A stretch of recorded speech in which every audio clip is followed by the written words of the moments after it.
Hei, her kommer en hilsen fra Filippinene.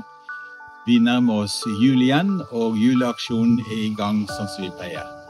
Gud ba oss i sitt ord alltid huske på de fattige, og det er noe vi har lagt vind på å gjøre.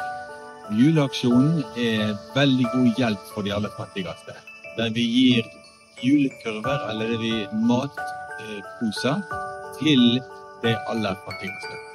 Nå har Filippinene hatt en prisstigning på over 30% i flere år, sånn at vi har opplevd at mange fattige sliter ekstra. Og derfor er gleden ekstra stor med å få en julekurv.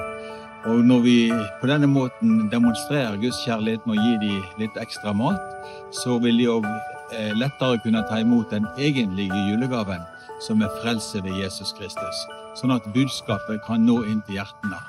Vi er takknemlige for at vi kan stå sammen. Hjertelig takk for dere er med oss i dette viktige arbeidet. Maraming salamat po. Ako po ay nakatanggap ng fruit basket nung nakaraang taon. Ito po ay malaking tulong po sa aming pamilya sapagkat po ay nabawasan po ang aming gastusin. Kami po ay nakapaghanda ng munting salo-salo sa aming pamilya at naging masaya po ang aming salo-salo sa Christmas Eve. At thank you sa binigay niyo pong regalo para sa aming pamilya.